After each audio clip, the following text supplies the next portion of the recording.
14 मनु हुए हैं इस पृथ्वी का शासन करने वाले, जिनमें आदि मनु की ये कथा है।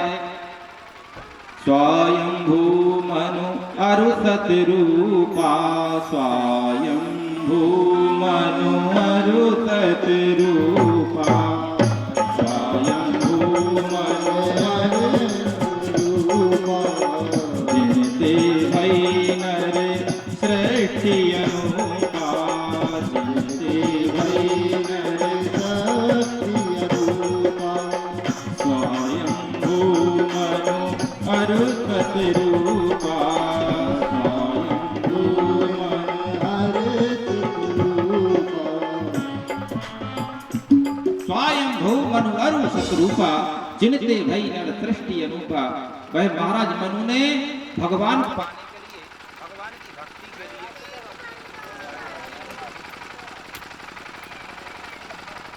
जय सिया राम जय जय सिया राम, जय सिया राम जय जय सिया राम, जय सिया राम जय जय सिया राम, जय सिया राम जय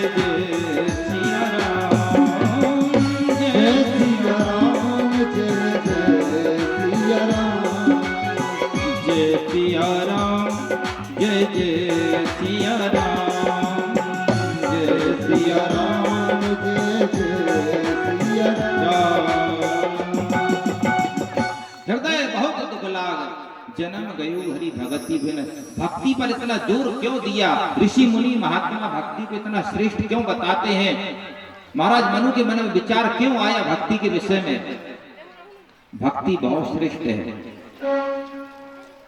राम कथा में जिन भक्तों ने जहां पर भगवान से जो पूछा और जो कुछ मांगा, यहां तक कि काकभूषुंड ने भी भगवान से पूछा, भगवान से बहुत कुछ मांगा, तो भगवान श्री राम ने काकभूषुंड जी को बहुत कुछ दिया,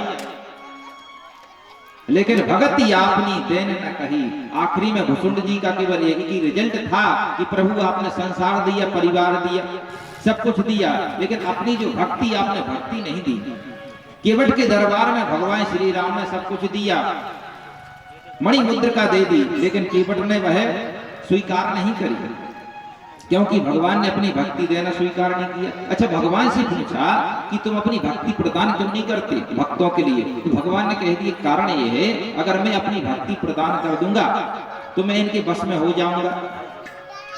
भक्त मुझे जैसा नचाएंगे मैं वैसा नाचूंगा, और ये मेरी भक्ति करते हैं, ये मेरी भक्ति के द्वारा अगर मुझे पाना चाहते तो अच्छी बात है, ये श्रेष्ठ भक्त हैं, इसलिए भक्ति आपनी देने न कही।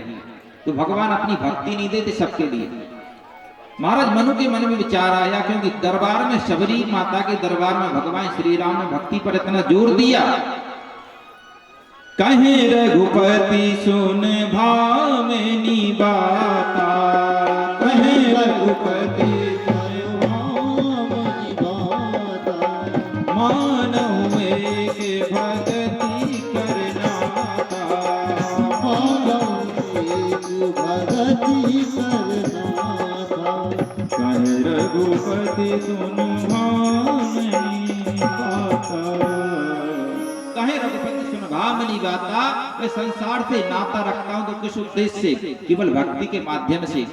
जैसे पति पत्नी का विवाह होकर आता है, विवाह जिस समय से होता है तो पत्नी अपने पति के घर में आती है, तो नाता कौन कौन से होते हैं? तो लोग बताते हैं ये तुम्हारी सासू माँ है, ये तुम्हारे ससुर साहब हैं, ये आपके काका ससुर हैं, ये आपके देवर जी हैं, ये आपके ज्येष्ठ जी हैं। तो वह जेठ के लिए बड़े भैया के लिए जेठ कहती है, बड़े भैया कहती है, छोटे के लिए देवर कहती है, पति के जो माता पिता हैं उनके लिए सास ससुर कहती है, पति की जो बहन है उनके लिए नंदवाई कहती है, आदि आदि नाते। किससे बनते हैं नाते? केवल एक ही नाता है। जब तक विवाह नहीं हुआ था, जब तक विवाह नहीं हुआ था तब तक वह परिवार वाले उसके कुछ नहीं थे, और जैसे ही विवाह हुआ पति के साथ में, पति से नाता बना, और पति से जैसे ही नाता बना तो संसार के रिश्ते चालू हो गए। तो केवल पति के माध्यम से ही संसार के रिश्ते अनेक अनेक प्रकार से निभाए जाते हैं। तो भगवान ने कहा मैं संसार का जो नाता रखता हूं, आप लोगों से जो नाता रखता हूं, इसमें मुख्य बात है भक्ति। अगर भगवान हमारी बात को स्वीकार करेंगे, स्वीकार करते हैं, तो उसमें विशेषता मूल रूप से कोई मर्म है तो वह भक्ति का है। मानव एक भक्ति करना था, मैं दूसरा कोई नाता मानता ही नहीं, मैं दूसरा कोई नाता मानता ही नहीं। भक्ति के नाते से ये सारे नाते संबंधित होते हैं, सारे नाते माने जाते हैं। इसलिए महाराज मनु के मन में विचार आया, होय न विषय विराग, भवन बसतवा चौथवन, हृदय बहुत दुख लाग, जन्म गयो हरि भगति के बिना, जन्म गयो हरि भक्ति बिना। इसलिए इस जन्म में भगवान को नहीं पाया तो मैंने कुछ नहीं किया। वास्तव में मनुष्य तन भगवान के लिए मिला है, भगवान के लिए पाने के लिए मिला है, धन कमाने के लिए मिला, अच्छी बात है, मनुष्य तन मिला, धन कमाओ, इतना कमाओ, इतना कमाओ कि तुम्हारे लिए 100 वर्ष नहीं 1000 वर्ष जीना, इतना धन कमाओ कि हजारों वर्ष तुम्हारे लिए जीना है। तो हजारों वर्ष जीने के लिए बहुत सारे धन की आवश्यकता पड़ती है, इस सोचकर धन को कमाओ, आचार्य चाणक्य ने कहा। लेकिन इस प्रकार से दान करो कि मानो हम आज हैं, कल रहे अथवा नहीं रहे। इस शरीर का कोई ठिकाना नहीं है, अभी स्वस्थ बैठे हैं, शरीर बोल रहा है, आंख देख रही है, कान सुन रहे हैं, मुख बोल रहा है, शरीर का ठिकाना नहीं है, किसी के शरीर का ठिकाना नहीं है।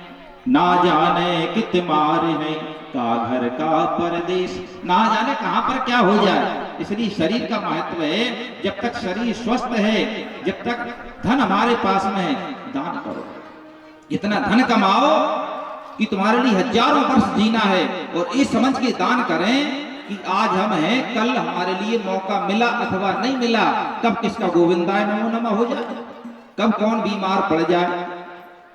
इसलिए दान करने का मौका मिला अथवा नहीं। हृदय बहुत दुख लाग, जन्म गयो हरि भगति बिन। शरीर मिला, धन कमाओ, लेकिन भगवान को याद करते रहो, भगवान का भजन करते रहो। महाराज मनु के जीवन में सब कुछ था, लेकिन भक्ति नहीं थी, इसलिए हैरान। परिवार भी है, पुत्रियां भी हैं, 3 पुत्र हैं, 2 पुत्र हैं, 3 पुत्रियां हैं, सब कुछ है, परंतु उनके मन में विचार आया मेरे जीवन में भक्ति नहीं है। अरे महाराज मनु जैसे महापुरुष के जीवन में भक्ति ना हो, ऐसा कभी हो सकता है क्या? ना ना ना भैया, महाराज मनु के जीवन में बहुत बड़ी भक्ति है, जिन्होंने धर्म शास्त्र का निर्माण कर दिया, जिन्होंने सप्त ऋषियों को ज्ञान प्रदान किया वेद में, उनके जीवन में भक्ति नहीं है क्या? उनके जीवन में भक्ति है, लेकिन हमारे लिए उन्होंने ये आदेश दिया, संदेश दिया, निर्देश दिया कि मुझे देखो, मेरे जीवन में सब कुछ है, सोने के महल हैं, सोने का सिंहासन है, मेरी सेवा करने के लिए नौकर चाकर खड़े रहते हैं, परंतु इनसे मुझे सुख प्राप्त नहीं हो पा रहा है, ये मुझे सुखी नहीं कर पा रहे हैं, मुझे शांति प्रदान नहीं कर पा रहे हैं। आराम की तलब है तो एक काम कर, आ राम की शरण में तू राम राम कर। अगर आराम चाहते हो तो भगवान के दरबार के बिना हमारी लिए शांति प्राप्त नहीं होगी। इसलिए उन्हें ग्रहात प्रवजतो धीरा पुण्य तीर्थ जलाप्लुतई, उन्हें ग्रह का परित्याग कर दिया। भगवान से मिलने के लिए जा रहे हैं तो अकेले नहीं गए, परिवार सहित, पत्नी सहित भगवान की भक्ति करने के लिए गए, क्योंकि गृहस्थी थे, क्योंकि गृहस्थी थे, पत्नी थी, कहाँ छोड़कर जा भैया। बोलो वृंदावन बिहारी लाल की जय। नारद जी की तरह थोड़ी ना है कि भवना व्यास हो गए बाबा, बोलो वृंदावन बिहारी लाल की जय। गृहस्थी है, इसलिए परिवार सहित भगवान की भक्ति करने के लिए जा रहे हैं। कवि कुल दिवाकर तुलसीदास जी ने फोटो खींचा, कैसे जा रहे हैं? भगवान 2 मार्ग से मिलते हैं, या तो तुम ज्ञानी बनो या फिर भगवान की भक्ति के भक्त बनो, भगवान के भक्त बन जाओ। पंथ जाते तो हैं मति धीरा, पंथ जाते तो हैं मति,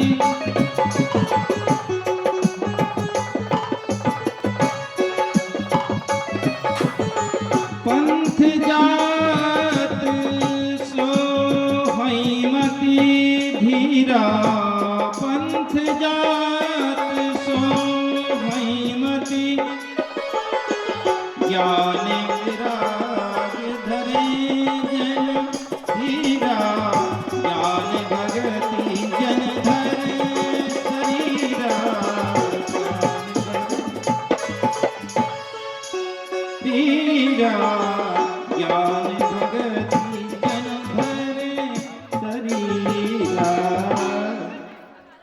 ज्ञान भगति जन धरे शरीरा, ऐसे जान पड़ रहा है कि महाराज मनु ज्ञान के शोरूम में है, भगवती माता शत्रुपा भक्ति के शोरूम में है। दोनों के लिए भगवान मिलते हैं, या तो हम ज्ञानी बन जाए, और कलयुग में ज्ञानियों की कोई कमी नहीं है। बोलो वृंदावन बिहारी लाल की जय। ज्ञान के बिना बात होती नहीं, जहां देखो ज्ञानी मिल जाते, अच्छी बात है, ये कलयुग की लक्षण है। लेकिन उस ज्ञान को आत्मसात करें, उस ज्ञान को अपनी जिंदगी में उतारें, उस ज्ञान के अनुसार अपनी जिंदगी का जीवन यापन करें, अपनी जिंदगी को चलाएं। वह ज्ञान केवल हमारी वाणी पर न रह जाए, कि शब्दों पर न रह जाए, वह हमारी क्रिया में उतरे, तब वह ज्ञान सार्थक है। आपका ज्ञान सार्थक है, यहाँ पर कथा सुनते हो। श्री राधे। यहाँ